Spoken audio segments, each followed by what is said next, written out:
Assalamualaikum warahmatullahi wabarakatuh. Perkenalkan, nama saya Yuliastiani, NIM A24118017, dan nama saya Nur Almi, Rambuk A24118009. Nama saya Selvina M. Sulaiman, NIM A24118073. Nah, sebelum kita ke percobaan diffraksi Fraunhofer, kita harus tahu terlebih dahulu apa itu diffraksi Fraunhofer. Diffraksi Fraunhofer adalah diffraksi yang terjadi jika letak sumber dan layar pengamatan jauh sekali dari celah serta gelombang datang dan yang keluar dari celah tetap planar atau linear. Diffraksi Fraunhofer menggambarkan pola medan jauh. Kedua sumber cahaya dan layar pengamatan berjauhan letaknya terhadap celah diffraksi, sehingga muka gelombangnya tiba pada celah layarnya berupa gelombang bidang. Pada kesempatan kali ini kita akan melakukan percobaan diffraksi Fraunhofer. Adapun tujuan dari diffraksi Fraunhofer yaitu memahami prinsip terjadinya diffraksi Fraunhofer, dan yang kedua yaitu menentukan panjang gelombang suatu sumber cahaya. Adapun alat dan bahannya sebagai berikut. Alat dan bahan yang kita gunakan untuk yang pertama ada satu buah sumber cahaya monokromatis. Di sini laser, kita gunakan laser helium neon. Kemudian satu buah adaptor, satu lembar kertas HPS sebagai layar pengamat. Kemudian ada satu penyangga, kemudian ada beberapa mistar logam. Oke, langkah pertama yaitu menyiapkan alat dan bahan seperti yang kalian lihat pada video ini. Kemudian jangan lupa untuk memasang beberapa lembar kertas HPS ini ke dinding sebagai layar pengamat. Nah, juga sebelum menggunakan laser helium neon ini, kita jangan lupa memasang adaptor ini ya. Nanti kita akan menghubungkannya ke sumber listrik. Itu tadi yang saya maksud di sini, di mana kertas HPS ini kita gunakan sebagai layar pengamat. Kita letakkan di dinding. Di sini di sini cahaya dari laser nanti akan kita bisa lihat pola yang dihasilkan. Seperti itu. Oke, selanjutnya kita menyusun alat dan bahan yang telah kita sediakan sebelumnya sesuai pada modul yang kita gunakan. Seperti ini kita menyusunnya. Laser, kemudian mistar logam sebagai pantulan dari sumber cahaya, kemudian nanti dari sumber cahaya melalui mistar logam nantinya pola dihasilkan akan menuju ke layar pengamat seperti itu. Oke, yang pertama jangan lupa untuk menyalakan sumber cahaya lasernya seperti ini.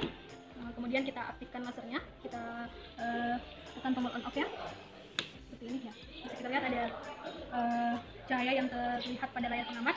Nah, kemudian kita memberikan tanda X pada layar sebagai posisi sumber cahaya laser sebelum nantinya kita mengarahkan laser ini menuju ke mistar logam ini. Nah, oke, seperti ini kita memberikan tanda X ya terlebih dahulu. Nah, ini kita berikan tanda X.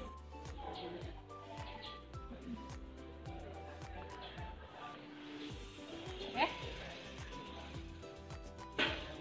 Selanjutnya kita mengarahkan laser ini menuju penggaris logam ini. Ini kita arahkan. Gimana?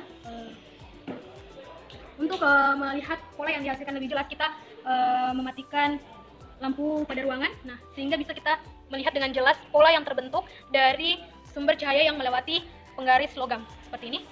Ini yang dihasilkan. Bisa kita lihat pola yang dihasilkan, pola gelap dan pola terang. Langkah selanjutnya kita mengukur jarak D. Di sini artinya mengukur jarak D, kita mengukur dari sini, dari pantulan laser yang berada pada penggaris logam sampai ke layar pengamat. Kita menggunakan penggaris sepanjang 100 cm ini atau 1 meter. Namun sebenarnya lebih dianjurkan untuk menggunakan meteran agar pengukuran lebih akurat. Nah, kita ukur seperti ini ya.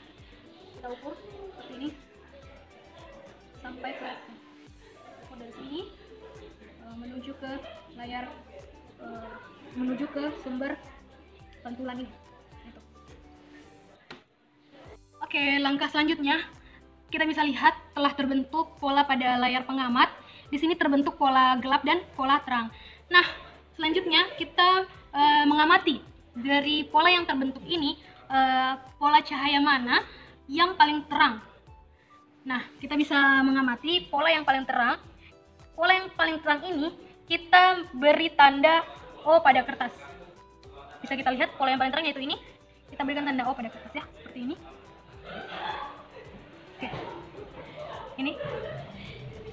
Nah. Setelah itu, kita memberikan tanda pada layar untuk titik terang P0 sampai P5. Nah, kita bisa menentukan mana titik terang P0 sampai P5. Nah, kita lihat, ini kita tentukan sebagai titik terang P0. Karena kenapa? Di antara ini kita bisa lihat masih ada ketidakjelasan untuk pola terang dan gelap, oleh karenanya kita mengambil ini sebagai P0. Pola yang bisa kita lihat. Kita kasih tanda P0 ya.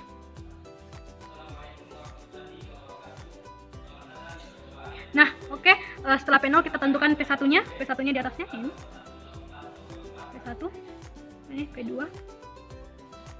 P3, P4, P5.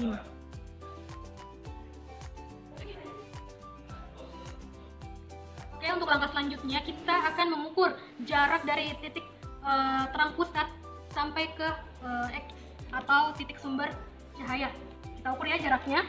Nah, karena nilai X tadi terbentuk di sini, saya meluruskan garis titik paling terang atau kita beri tanda O ini seperti ini untuk keakuratan pengukuran. Oke, langkah selanjutnya kita ukur seperti ini ya, kita ukur. Nah, diperoleh 27 cm seperti itu. Nah, ini kita namakan titik jarak antara dari titik O sampai titik S ini kita beri tanda sebagai nilai Q0. Ini merupakan jarak Q0 ya, yaitu 27 cm.